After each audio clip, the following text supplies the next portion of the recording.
மார்க்கம் சொன்னார். இரண்டாம் கட்டளை, மேலே வானத்திலேயும் கீழே பூமியிலேயும் பூமியின் கீழ் தண்ணீரிலேயும் உண்டாயிருக்கிற அவைகளுக்கொப்பான ஒரு சுரூபத்தையானாலும் யாதொரு விக்கிரகத்தையானாலும் நீ உனக்கு உண்டாக்க வேண்டாம். நீ அவைகளை பரிசுத்தாவின் திரியேக ஆசீர்வாதம் நம் அனைவரையும் ஆசீர்வித்து காப்பதாக. ஆமேன். அன்பு இறை மக்களே, இன்றைய நாளினுடைய சற்று நேர சிந்தனைக்காக யோசுவா 1ஆம் அதிகாரம் 2வது வசனம். என் தாசனாகிய மோசே மரித்து போனான். இப்பொழுது நீயும் இந்த ஜனங்கள் அனைவரும் எழுந்து யோர்தானை கடந்து இஸ்ரவேலராகிய இவர்களுக்கு நான் கொடுப்பேன் என்ற தேசத்துக்கு போங்கள். கடவுளின் வாக்குறுதியை நினைவுபடுத்தி ஆண்டவராகிய கடவுள் யோசுவாவை இஸ்ரவேல் ஜனங்களின் தலைவராக அனுப்புகிறார். இன்றைக்கு விசேஷமாக உலகத்தினுடைய ஆக்சிஜனை கண்டுபிடித்தவருடைய பிறந்த நாள். ஜோசப் பிரஸ்லி என்ற ஆங்கிலேய வேதியியல் அறிஞர். இவர் 1733ஆம் ஆண்டு மார்ச் 13ஆம் நாள் பிறந்தவர்.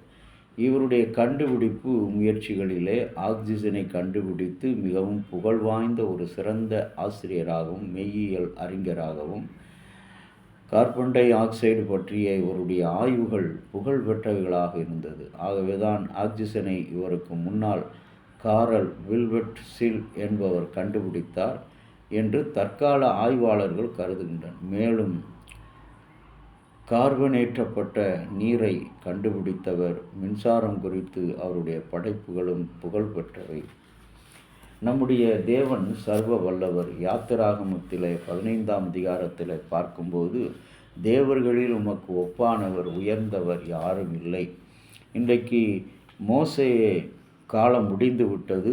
இறையாட்சி தன்னுடைய பிள்ளைகளை அந்த வாக்களிக்கப்பட்ட தேசத்துக்கு அழைத்து செல்வது யார் என்று கடவுள் தயங்கினாரா?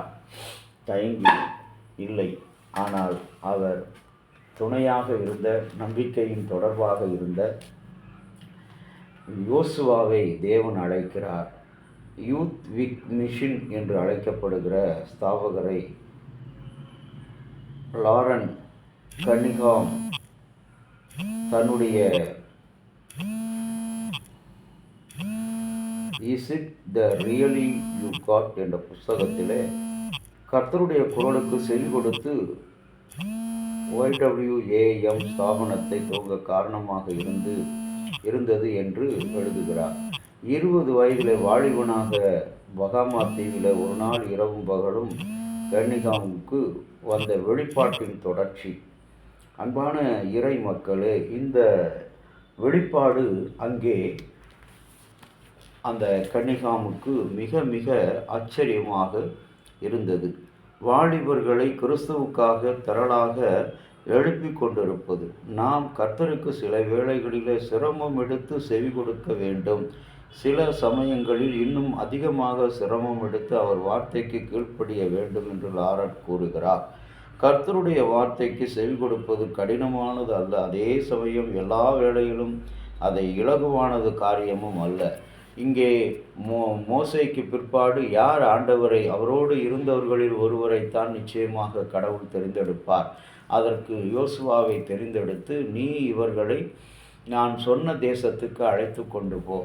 அன்பு இறை மக்களே, ஆண்டவருடைய பிரதான இரக்கத்தினாலே அவர் நிச்சயமாக தன்னுடைய பிள்ளைகளுடைய எதிர்காலத்துக்கு அவர் ஊக்கமுடுகிறவராக மாத்திரமல்ல, உற்சாகப்படுத்துகிறவராக மாத்திரமல்ல, ஒரு துணையை ஏற்படுத்தி அவர்களை நடத்தி செல்ல ஒரு தலைவனை கொடுக்கிறார்.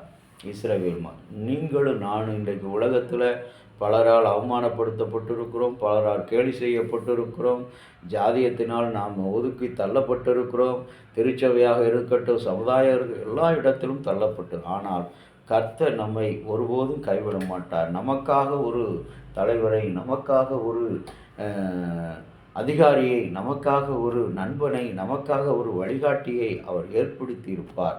அந்த நம்பிக்கையோடு இன்றைக்கு படைப்போம். அன்றைக்கு ஒருவேளை இந்த ஆக்சிஜனை கண்டுபிடிப்பதில், இந்த ஆக்சிஜன் இல்லாவிட்டால் இந்த மின்சாரமோ இந்த மனித அறிவியல் மருத்துவமோ ஒன்றும் இயங்காத நிலையில் கர்த்தர் ஒருவரை ஏற்படுத்துவார். அதுதான் உண்மை. இன்றைக்கு யோசுவாவை இஸ்ரவேல் மக்களுக்காக ஏற்படுத்தினவர் உனக்கும் எனக்கும் இந்த தபசு நாட்களில் நம்முடைய ஆண்டவராகிய இயேசுவை ஏற்படுத்தியிருக்கிறார். உன்னையும் என்னையும் மீட்டெடுக்க, பாவங்களை கழுவ, சுத்திகரிக்க, உன்னை ஆசீர்வதிக்க, உன்னை பரலோகத்துக்கு அழைத்து செல்ல. கண்களை மூடி செபிக்கலாம். அன்புள்ள பரலோக பிதாவே, இந்த ஆசீர்வதிக்கப்பட்ட நல்ல நாளை எங்களுக்கு கொடுத்தீர். இந்த நாளுக்கென்று நாங்கள் இல்லை, ஆனால் நீர் எங்களோடு இருக்கிறீர். அந்த நம்பிக்கையோடு இந்த நாளில் கடந்து போகிறோம். எங்கள் மத்தியில் வாரும். உம்முடைய அன்பான பிரசன்னம் இந்த நாள் முழுவதும் இருக்கட்டும். இயேசு கிறிஸ்துவின் நாமத்தில் வேண்டுகிற நல்ல பிதாவே, ஆமேன். தந்தையாகிய கடவுளின் அன்பும் மைந்தராகிய இயேசுனுடைய அருளும் பரிசுத்த ஆவியினுடைய நல்ல உரம் பாதுகாப்பு உங்கள் அனைவரோடு கூட இருப்பதாக. ஆமேன்.